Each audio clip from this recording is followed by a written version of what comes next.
Okay, I think we'll get started. We're going to be talking today about climate and health.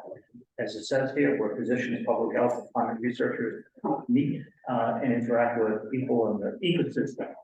So just to go back a little bit, it was in the mid-1970s that Stephen Schneider, who at Stanford, was probably one of the best communicators about climate change.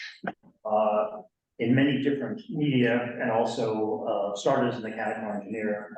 There's debate about this, but I think he's the person who coined the term global warming. The debate about global warming, climate change, really turned for many years until not too long ago, pretty much only about temperature and what will happen by 2100. And if you were a skeptic and you wanted to look for holes in the system, that'd be a great way to do it. Just simply keep pushing only on temperature. What in the world would a 1 or 2 degrees centigrade temperature by 2100 really mean?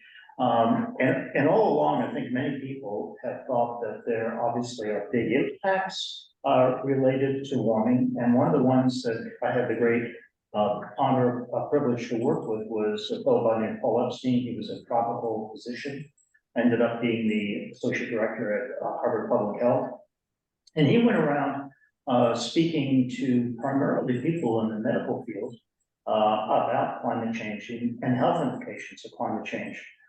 Because one thing, the type of person that most of the public will trust will be their physician or their nurse, or somebody in the medical profession. And that was a very big transition because people weren't thinking about it. They weren't thinking that they could have heat stroke. They weren't thinking that there would be vector-borne diseases and a variety of other things. And now, and quite truthfully, until not too long ago, every 5-year report by the IPCC barely mentioned health impact. But now we understand it's a big deal. And the bottom line is that one thing that everybody cares about is their health. So this is evolving rapidly. In order to start talking about this, we obviously deal with this in our institute, but maybe to take it to the next level, we thought we would have this panel meeting. The people involved in the panel are Dr. Jonathan Busco, who has he's the emergency doctor at St. Joseph's. He wears several other hats. He spent a great deal of time in rural Maine, interacting with people. We also have Alex Moore, who is a faculty member in our institute, but is actually paid by the University of Maine, Boston. He has a long public health background, starting actually as being a staffer with Ted Kennedy many years ago when Alex first came to this country. And then we have Sean Burkle, who obviously is in our institute. He's the main state climatologist involved in cooperative extension, and he's done some quite remarkable things with software. So we thought that between the three of them, each giving 5, 10 or so minute introduction to their thoughts, but also talking about themselves a little bit and what they do, we would then open up to the Zoomies and to the people who were in person here to talk about some things. So I think the plan was to start with you, Sean, first. Okay. And then we'll go to Alex. Good afternoon, everyone. I prepared just a few slides, and I'm just going to share my screen so everyone can see it. And could I might already be able to share. You should be able to.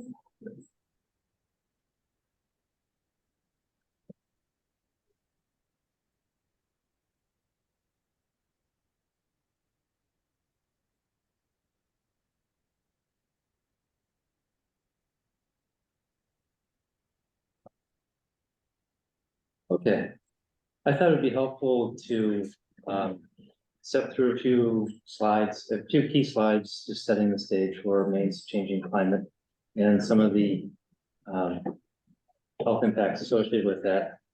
And for those of you who are not familiar with some of the work that I do, with my role, which is joint between the Climate Change Institute and Cooperative Extension, I do both research and extension type outreach, all in relation to climate And as the Maine State climatologist,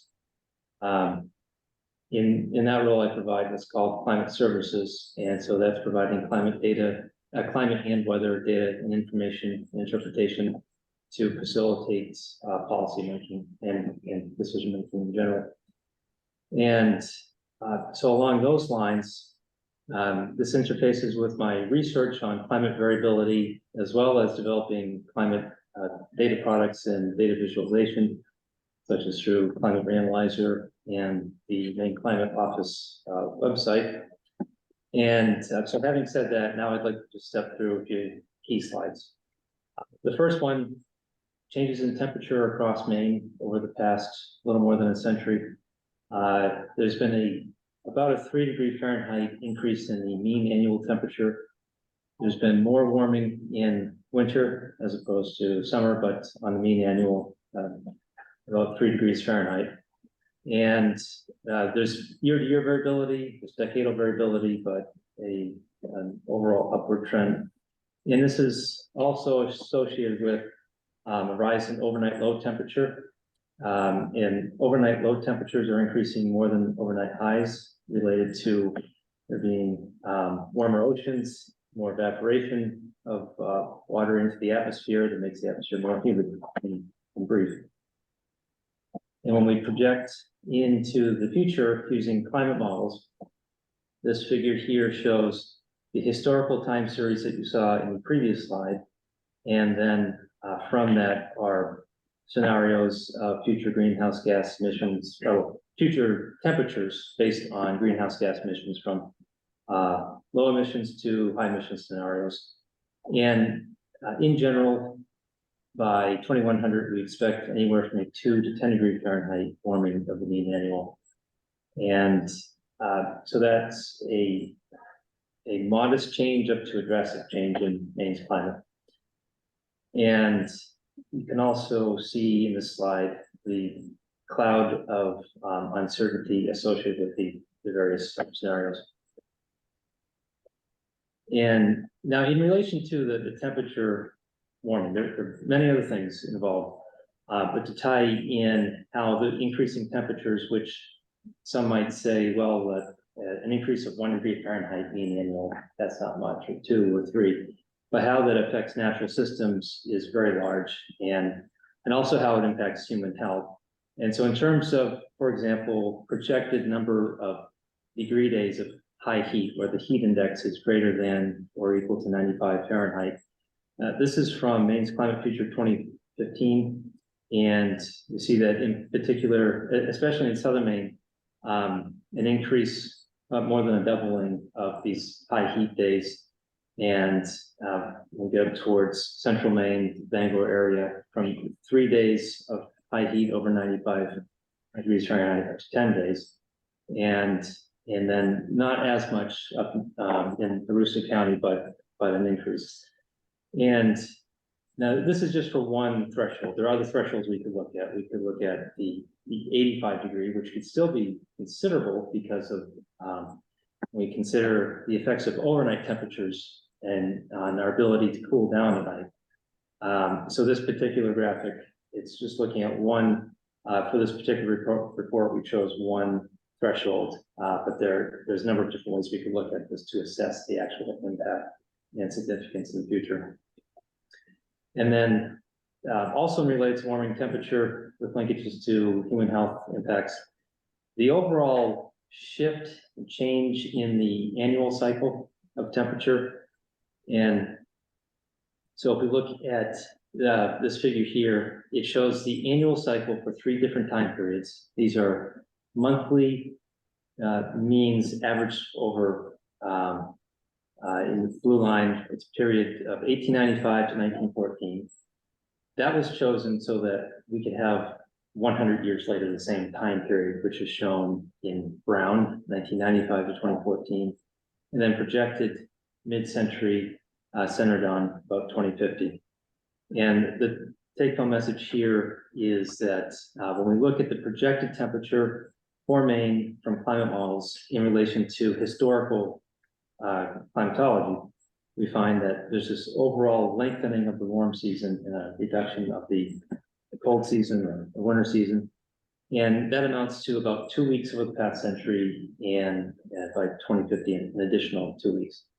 So natural systems and people respond to that additional heat, an additional accumulation of growing degree days. And likewise, in the wintertime, a reduction in the number of freezing degrees. And the other figure relates to the growing season, which of course has implications to agriculture, which can also interface with human health in terms of pathogens that could impact crops in relation to temperature warming. And this figure here shows the northward shift of plant hardiness zones. And in this case, it's a comparison of 1981 to 2000 climatology, and then 2001 to 2020. So the shift that has taken place. And this is, I added this just to illustrate how the isochrons are shifting northward. The plants that can be grown, or the crops that can be grown, and eventually on the natural landscape, there will be an eventual shift to try to keep up with the warming climate. And this is in the colors of the USDA plant hardiness zone map, but it's a separate analysis, but using the same methodology and data set. And now I think everyone here is familiar, perhaps very well familiar with Lyme disease, the increased incidence of Lyme disease since the early 2000s here in Maine. And it's one of its key vector, the black-legged tick. And that can also be associated with deer population, rodent population, and also birds. But the black-legged tick itself, it's been documented over the last 20 years from a variety of researchers that in order for the tick to complete its life cycle, there needs to be a certain amount of heat accumulated during the summer season. And these maps here take that into account, the needed threshold in order for the black-legged tick to survive at any given season. And in the warm tones, those are the areas in which, for these shown time periods, that's where the black-legged tick can be entrenched and a good likelihood of survivability. And as we can see, and as we've observed ourselves, much of the state now is prime black-legged tick habitat, and in the future, the entire state, with the exception of perhaps some higher elevation areas, will have endemic populations of the deer tick. Precipitation is also changing as the climate warms, and also has implications for human health. Over the past century, there's been about a 6-inch increase in the total annual precipitation. And if we look at individual seasons, there are some changes as well. Much of the increase has occurred in the last 20 years, and that has largely been focused on the summer season, despite the last few years of drought. And of course, this current season is a good highlight to variability that can still happen. This is at least the wettest summer here in Maine since 2013, possibly before then. NOAA's releasing their monthly data tomorrow, and I'll have a clear answer on that. The trends are expected to continue with up to around a 10% increase by 2100, depending on greenhouse gas emissions scenario. And also extreme weather in relation to there being more moisture in the atmosphere, an intensified hydrologic cycle. We're seeing more extreme heat waves, cold waves, as well as intense storm events. And we might be seeing one in another few days with in this case, a hurricane potentially. We'll see how the forecast goes.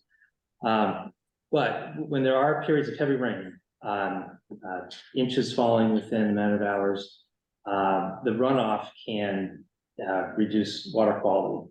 And so that's a concern for lakes, whether it's runoff from lawns and fertilizers that are used, or other organic material that can reduce water quality, impact water supplies.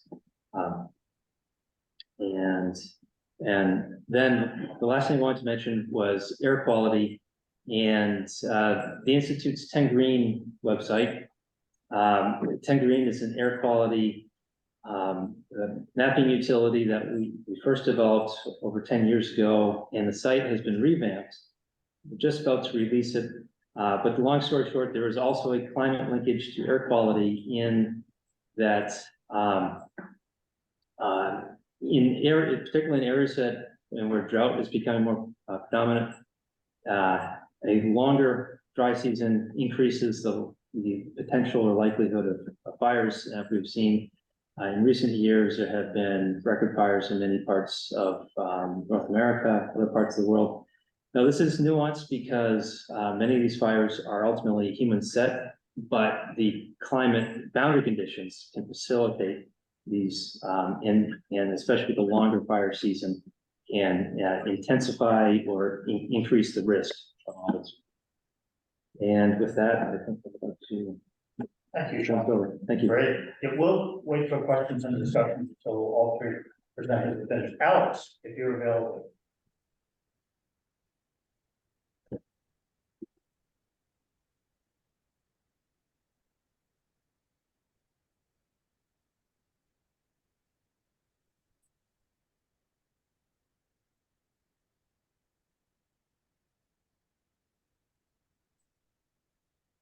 Hi, can you hear me? Yes, Okay, great. Can you see the screen? Oops. yes, can you turn your volume up or ours up a little bit, I think? Ours is up all the way. Up all the way, okay. Okay, can you hear me okay? Or should I yell harder? Because I don't think I can do much else. Oops. Oh, I'm gonna try and I can probably release the game. Hang on. Let me put the microphone right in front of me, and that way you can hear me better. That's much better. Yeah, so it's the microphone was behind the screen. I'm sorry. Okay, so Sean has already covered a lot of what I was gonna cover, so I'm gonna kind of blow through these things. But here is a map of Lyme disease cases and an anomaly, a temperature anomaly for October when ticks reproduce. And you can almost draw a line around the 3 degree or 6 degree anomaly on the map. The map has been obviously produced with Climate Reanalyzer. More interestingly, also following what Sean mentioned, climate and health, the climate is affecting the spread of the disease throughout New York State. If you know the blue line at that surrounds the Adirondack Park, this is how the disease has progressed into the park over the course of the last few years, last 2 decades. I produced this map with state data. So, you know, this is a story that we all know. It's just about Lyme disease, but as you probably also know, ticks, black-legged ticks, carry other diseases, including anaplasmosis, which is potentially fatal. And we rarely actually talk about that. The reason why this is happening is that we doubled the length of the summer, and we particularly removed in states, most of the northeastern states, the long periods of freeze that kill the larvae and kill some of these arachnids over winter. Therefore, the numbers are increasing. We also removed all the wolves from these areas. And so the food, we made it a paradise for them and a hell for us, because they have much more food. They have many more deer. As you know, in the same area here, you could probably create a similar map for how deer are spreading. The climate is affecting the migration of people and animals all throughout the North America, South America, and the world. Here you can see mapped major migrations. by different families of animals, different genera. And this is particularly true, actually, also of South America, where there is much more biodiversity. As animals migrate through these areas, they carry with them their diseases, and therefore they bring those diseases to us as well. And because we are removing their habitats in many of these areas, they encroach into our habitats, and therefore we are exposed to their diseases. So climate is really the major driver for several epidemics and pandemics currently ongoing. Three of them, all on the rise, are dengue fever, which is hemorrhagic fever, Zika, which we all know, I think, from the big scare a few years ago, and chikungunya. All of these are carried by mosquitoes, particularly two species that are shown here, whose range used to be tropical and is now reached all the way to Maine, as you can see here. In my research, I've studied these things. I studied them often with Paul, and this is one of the maps that I created for one of our articles, where we actually found the cause of the Spanish flu pandemic, the greatest pandemic by number of victims, not by percent death rate, but by number of victims. About 50 million died. 1/3 of the world population was infected. Most likely the entire world population was infected, but we can't really know. And a climate anomaly turned out to be the precipitating factor here, which we identified at the beginning of the second wave, the deadliest wave of the flu. I didn't say that it was the only cause. It was the probably major aggravator, and I'm happy to talk about that further, but I don't have much time. But this article was published, went pretty viral. We're very proud of it.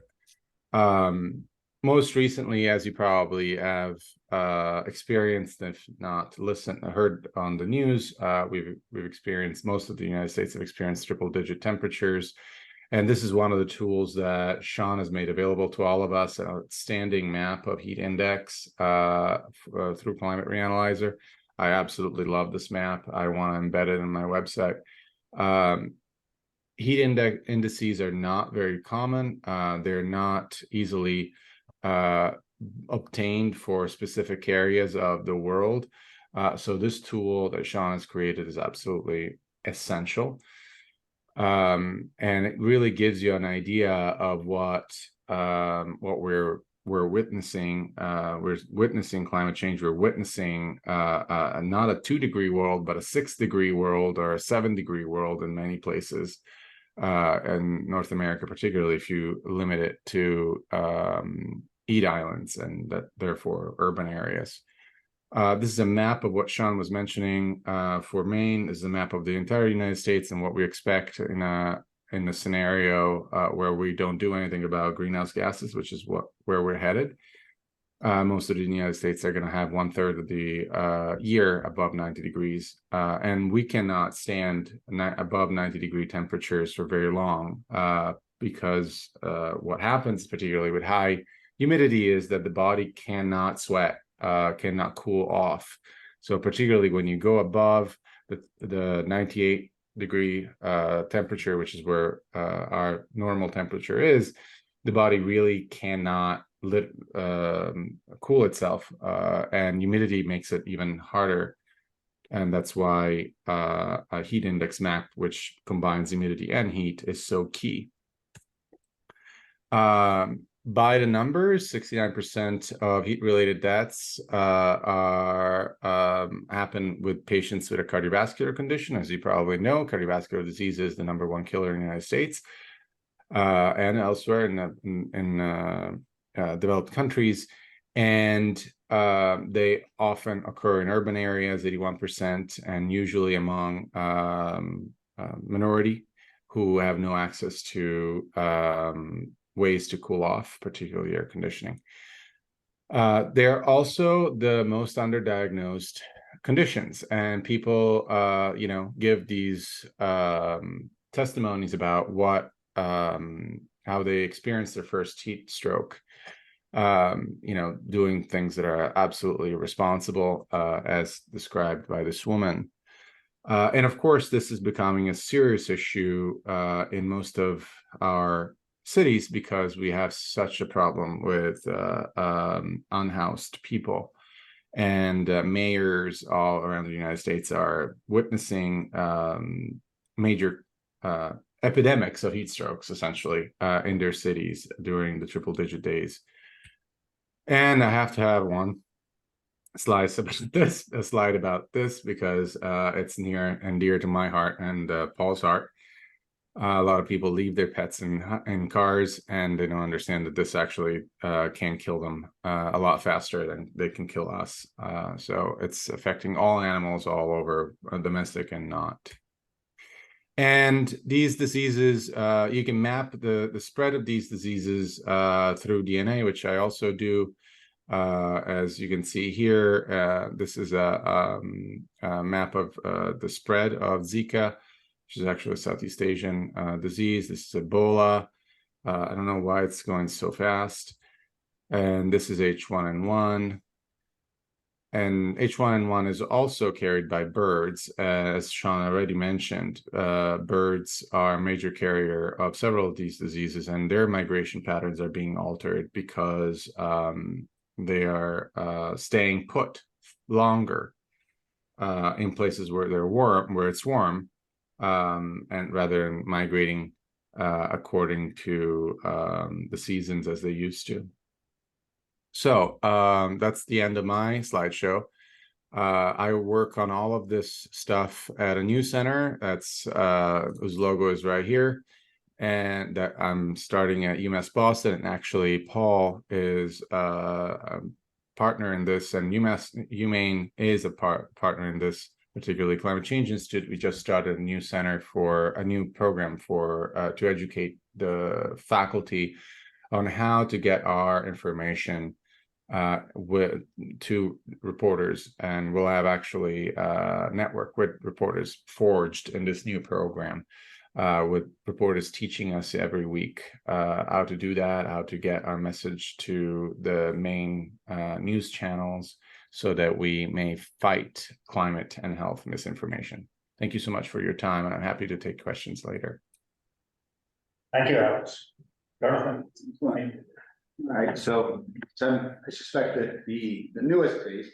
So I'm Jonathan Busco. I'm an emergency physician by training, but my title at St. Joe's is Medical Director of Care Delivery Transformation, which is a sufficiently vague title that means I get to do more or less what I want to, as long as my boss doesn't say no.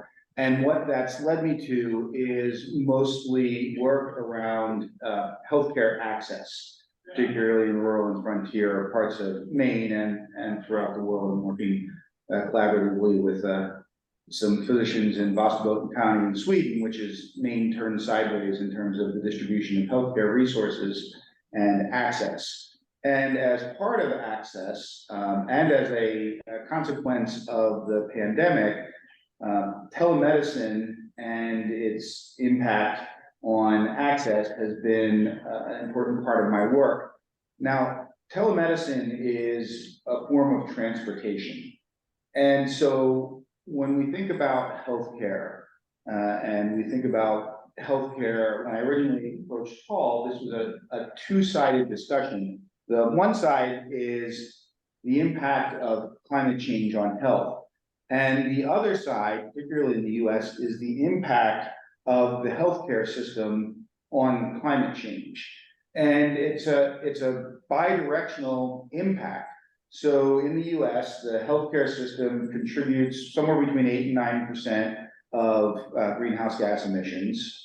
And the vast majority of those are related to transportation, which is in some ways a very odd thing to say about a service that exists in fixed locations for the most part, but it is an incredibly transportation intensive industry because of our movement of goods and the movement of individuals to localized areas for care. So the first part of my thoughts around this are around the ways in which healthcare can reduce its footprint in terms of greenhouse gas emissions. And as an example of that, we are part of a project in Jackman, Maine, where we have advanced practice paramedics in a clinic there to provide off-hours urgent care. If you've never been to Jackman, it's about 70 miles each way to the nearest hospital. And so every urgent care visit that we can take care of via telemedicine, we're reducing a 140-mile round trip and the associated greenhouse gas emissions, and particularly with the population there, where efficiency is not the watchword in terms of vehicles, probably higher than average in the state of Maine. We also create convenience for patients, obviously, which is an important part of what we do. And in our first year of operations, we prevented 64 trips to an emergency department through that effort. So you figure that out, that's a little under 10,000 miles that we kept off the road in terms of travel for care. So that's one way. I would never say that Walmart is my vision of an ideal organization, but on the other hand, they've done a really good job of aligning efficiency with what ends up being reduction in greenhouse gas emissions. And so Walmart, there's a reason why cereal boxes are the size they are. Walmart, being the largest purchaser of cereal, realized that in the trucks that they were transporting cereal in, because every manufacturer had different sized boxes, they were ending up with uneven packaging and a tremendous amount of wasted space. And so they mandated that all the manufacturers they bought from would make a uniform size cereal box so that they could maximally pack their trucks. And it wasn't because they cared about the CO2 emissions, it's because they cared how much gas was going into their tanks. But that's okay. When you can align business strategy, really align business strategy with climate change and reduction of greenhouse gas emissions, you end up with a sustainable win in terms of what's going to continue to happen. And so that's not a place that healthcare has come to yet. We are an incredibly inefficient industry. We are tremendously wasteful in terms of resources we use. We are tremendously wasteful in terms of the amount of waste we generate. A Bangor middle school student just made it through a national prize in the Invention Convention program by developing potato starch bags for IV solutions, because for every 1 liter of normal saline or IV fluid we put into somebody, we are throwing away about 50 grams of plastic that was one-time use. And we're using millions of these every year in healthcare in the US alone. So we're not really aligning our ways of delivering healthcare with efficiency on our side, so no cost savings, and on reduction in greenhouse gas emissions. And the American Rescue Plan has funds in to help healthcare entities align themselves, but it's the concern is that, again, if it's not aligned with core strategy, there are going to be superficial changes. So that's one area that I think is very understudied and unrecognized. And I am a UMO graduate. I'm an MBA from UMO. My daughter has just started as a freshman in the EES program. So the alignment of economic incentives and environmental stewardship runs in our family. We have interesting conversations around that. The second thing, though, hewing more towards the discussion that we've had, is what are the major climate impacts on health? And I would say that most people within healthcare don't really recognize or understand the way that climate change is impacting our patients' health. The obvious ways are things like particulate matter, that we can clearly see associations with asthma, COPD, lung diseases that are exacerbated. But what isn't recognized is something that Alex brought up, that association with heat. Heat in and of itself is the most dangerous aspect of climate change on health. We talk about infectious diseases, we talk about ticks, we talk about malaria showing up in Florida and Texas, and those are all things to pay attention to. But heat in and of itself is a tremendous physiologic burden. If you think about the habitats that we can comfortably live in, our temperature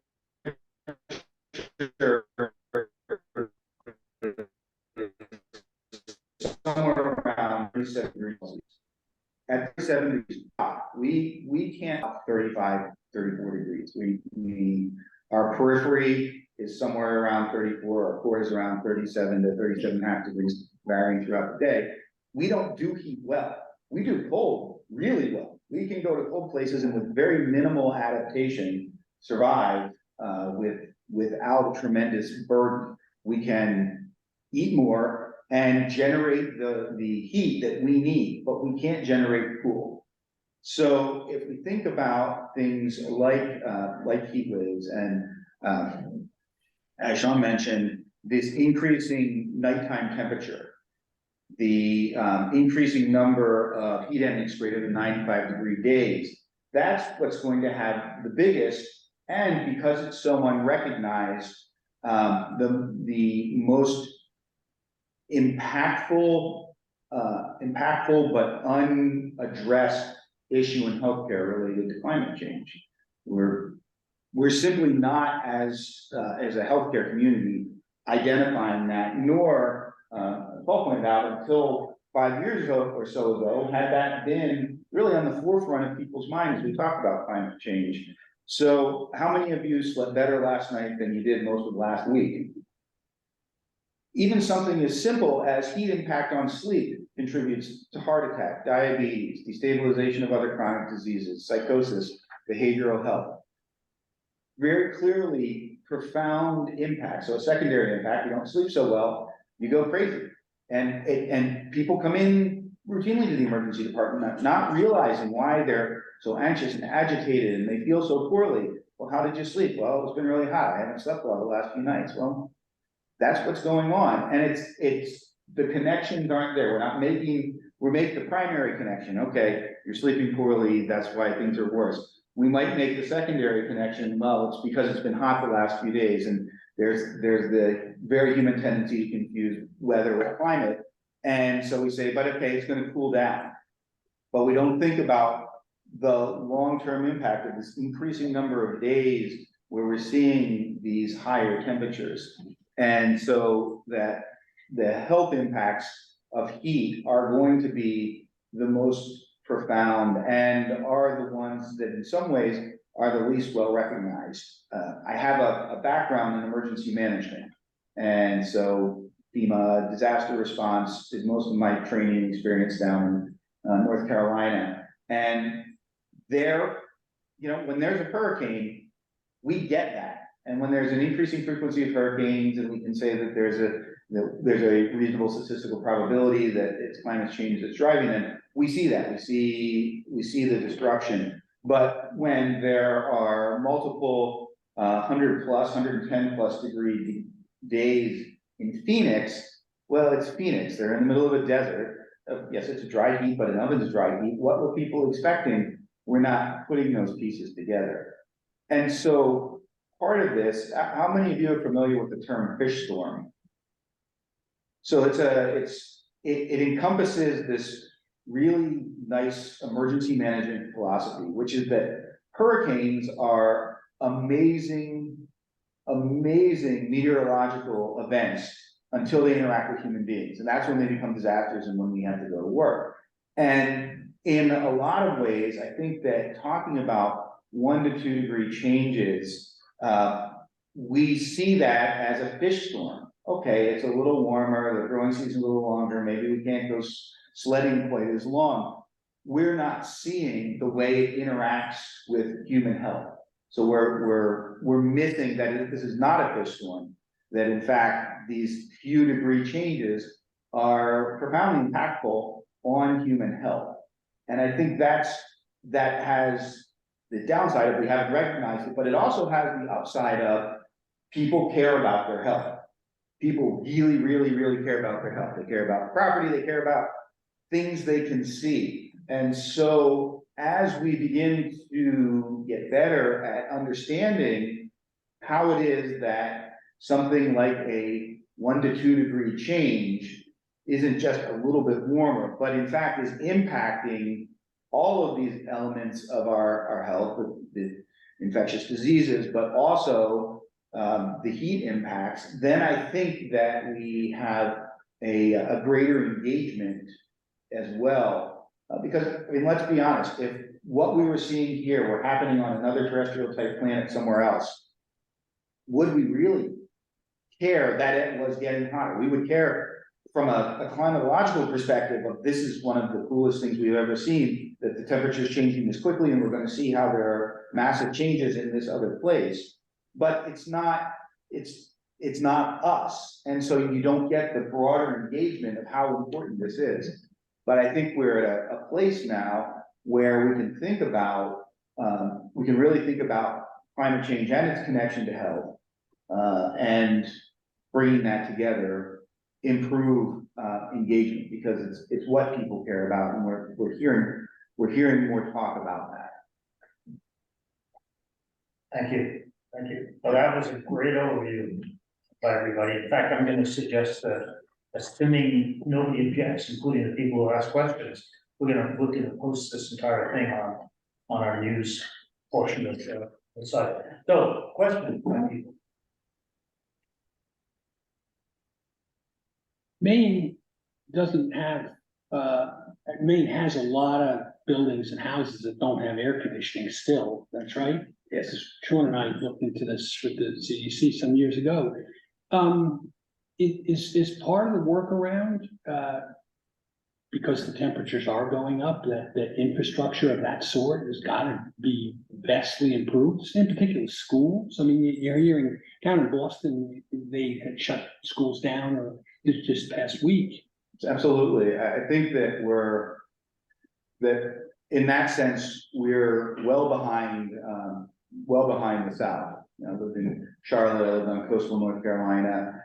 One of the reasons we moved to Maine was that starting in about the end of April to the end of November, you didn't go outside and hike or paddle or anything unless you got in. I came out of your air-conditioned house, you got in your air-conditioned car, you went to your air-conditioned office, and that's what you did. And so that infrastructure does exist there, and it doesn't exist here. And you're right, we are finding ourselves in a place where we don't have the infrastructure to cool people down safely and to keep people cool. Now, we're fortunate that as the timing is right for improvement in technologies like heat pumps, where we can get a lot more efficiency at a much lower cost, both price cost and greenhouse gas emission cost, to achieve the same level of cooling.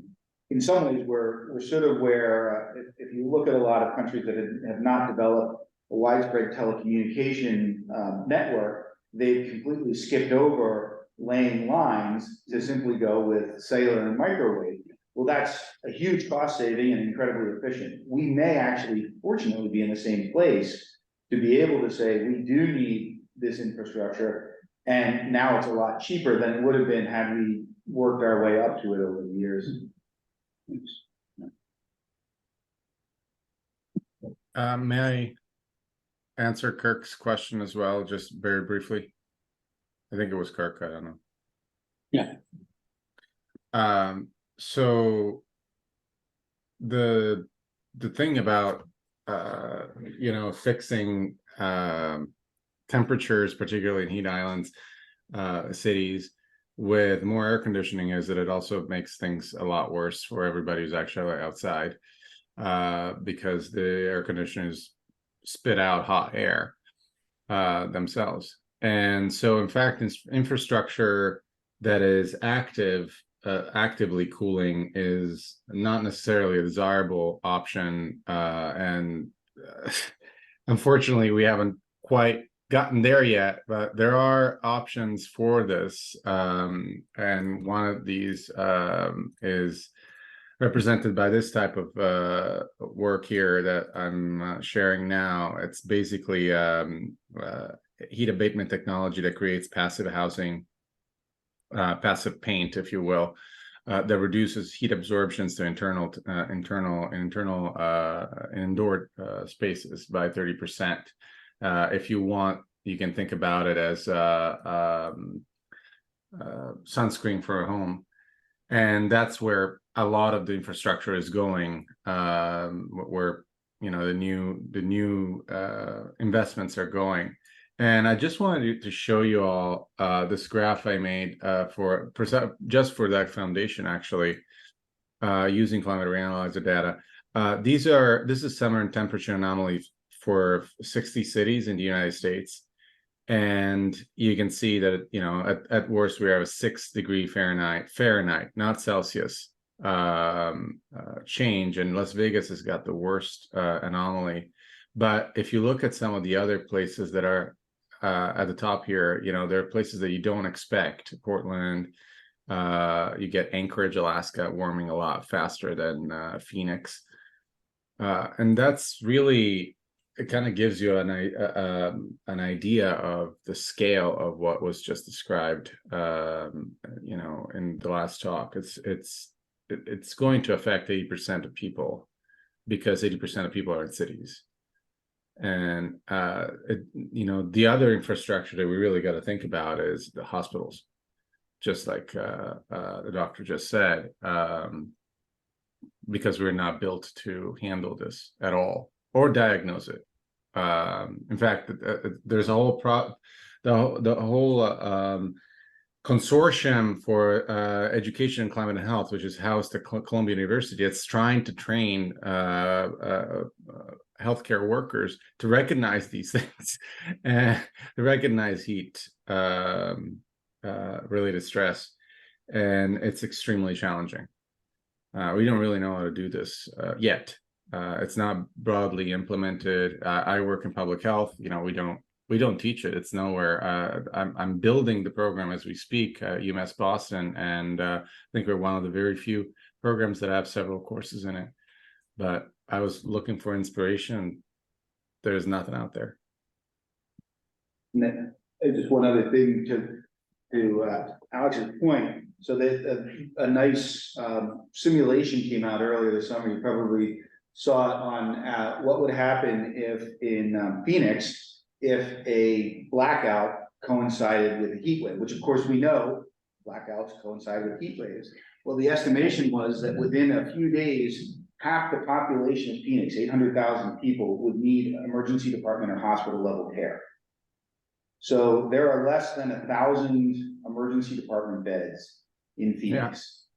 Yeah. And within 3 days, 800,000 people would need care, simply because of loss of infrastructure. So right now, it's 2,000-3,000 a day needing care from heat-related illness. You lose infrastructure and you increase that 800-fold. Yeah.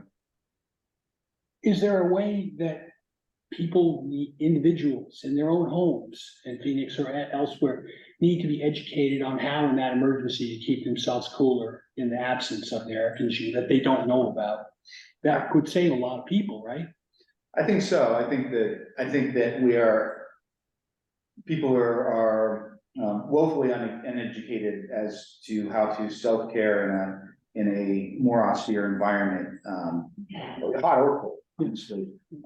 So there are certain public health educational interventions, but how many people in this room have an emergency evacuation kit stored in their kitchen? We're supposed to, but exactly. And that's that they during the ice storm, when power went out for extended period, patients couldn't get oxygen, and they ended up showing up in the hospital. And at Eastern Maine, they opened one of the big conference halls, and just put a bunch of oxygen cylinders in there for people to have oxygen.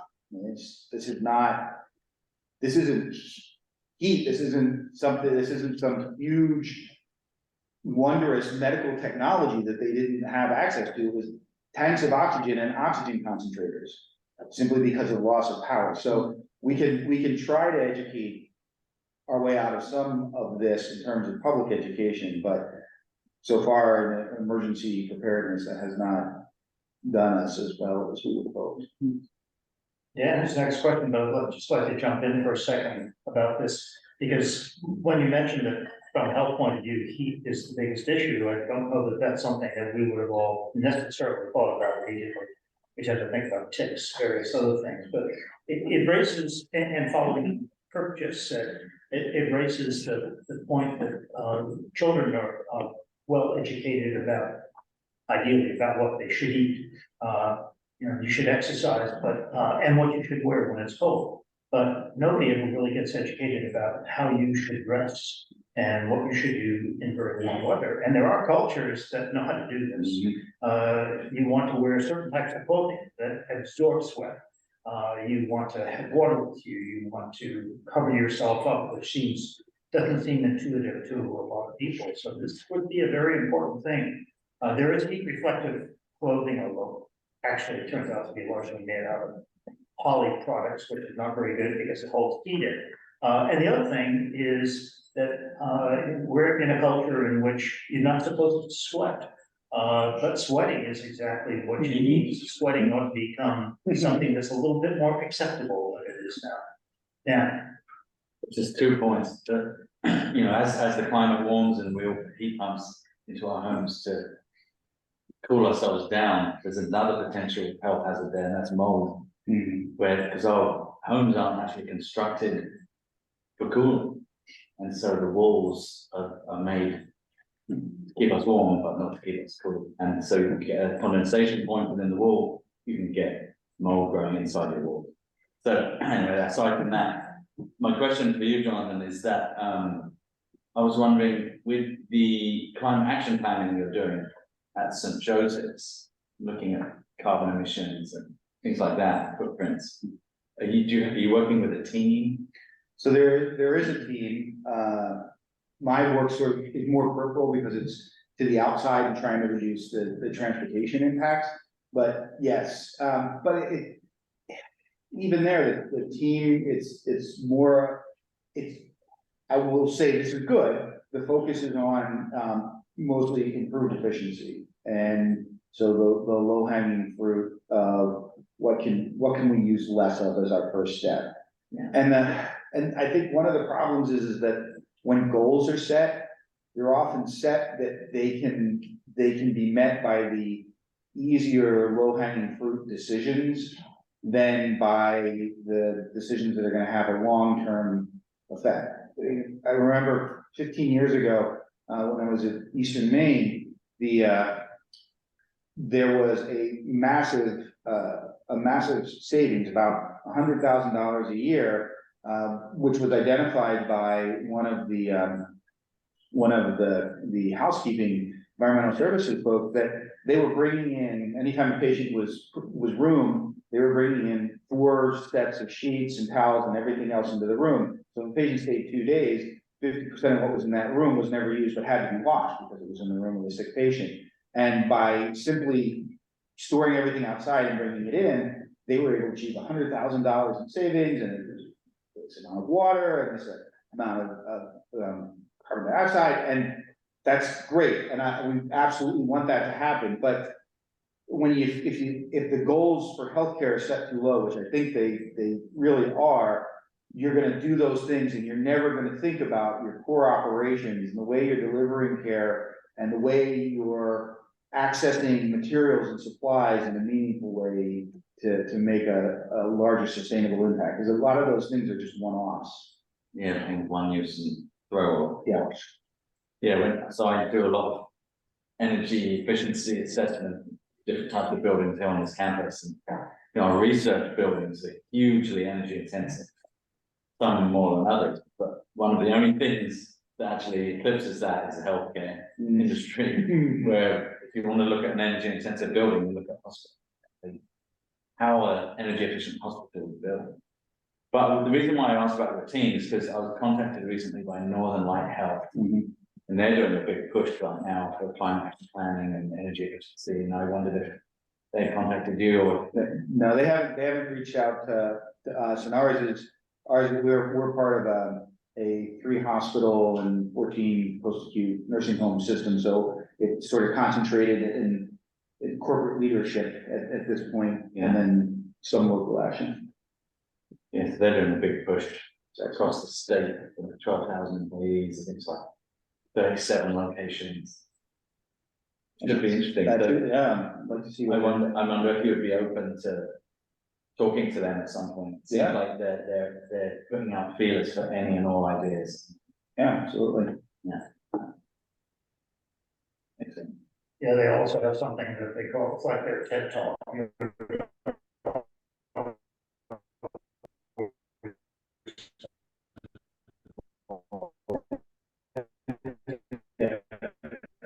I was involved in it. They're doing people stand. Sets of large institutions don't always talk to each other the way they should.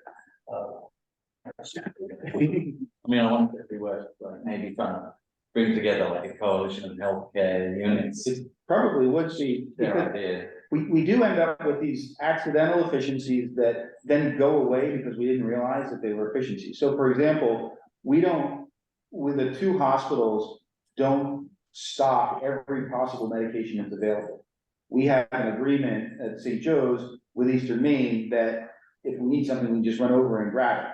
And these are rarely used medications and used more at a tertiary care center than the community hospital. So that has actually created a not inconsequential cost, but also environmental efficiency that if somebody in the pharmacy got mad at somebody else might go away because we're not thinking about this has greater implications than just that we're sharing medications. And then you look at Penobscot Community Healthcare, which has clinics scattered from Jackman down to Belfast, and they're moving quite a bit around internally. And could they have a relationship, say, with C18 Hospital as part of Northern Light to provide stock to Jackman, which is much closer than coming up from Bangor. And so I think there are some opportunities to think collaboratively in a way that would result in those positive climate actions. Regional hubs. Yes.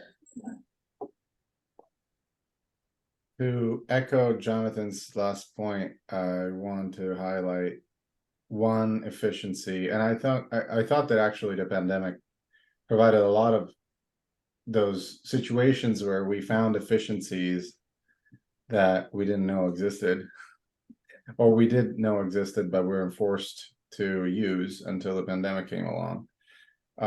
But I think that one absolutely clear, and I'm sure I'm gonna irritate some people there, but one absolutely clear efficiency we all recognized was the absolute lack of need to commute every day somewhere to work. We can actually do a lot of what we do without wasting gallons and gallons of fuel or electricity, even on commuter rails and trains. And I have been flabbergasted by the arguments that have been made to return to that to the pre-COVID habits, particularly for meetings. And I realize all the arguments that are being made, and I still look at the heat index map and I say, hello, you're causing this. So, you know, I think it's very helpful to think about, you know, where we continued to, you know, the stress test of society. That's what pandemics are. And I think it's very helpful to think about where we found those efficiencies and to treasure them, and to do so dispassionately and honestly, without, you know, these somewhat business-like arguments for economic efficiencies, which actually aren't there, that don't exist. We should be environmentally efficient first and foremost, and everything else second and last. So I don't know. I hope I'm preaching to the choir there, but I may not. I'm sure there are people who think otherwise, and I'm happy to chat with them. And that around that transportation, there's all these unrecognized inefficiencies. Right now, the project I'm working on is out on Monhegan and Vinyl Haven, and Monhegan has no emergency services. So if somebody sprains their ankle and they need to go to the mainland, Life Flight is the first call. And so they started this volunteer program with physicians and PAs and nurse practitioners during the summer months. And we're probably gonna end up publishing this data. They get 16 to 18 evacuations a year, but by having that there, they were able to reduce the number of evacuations they did by over 50%. So that was 10 less helicopter flights out to the island to take in someone without a real life-threatening emergency. And it's an accidental efficiency, but it's one that in almost none of the cases did that clinician out there do something to the patient to change their need to go. They simply said, oh, okay, well, this is what's going on. You can just go on the ferry in the morning. You don't need to go now. It's just, it's being able to strategically apply knowledge and decision-making. We can completely change resource utilization in healthcare. One more quick question, if there is one.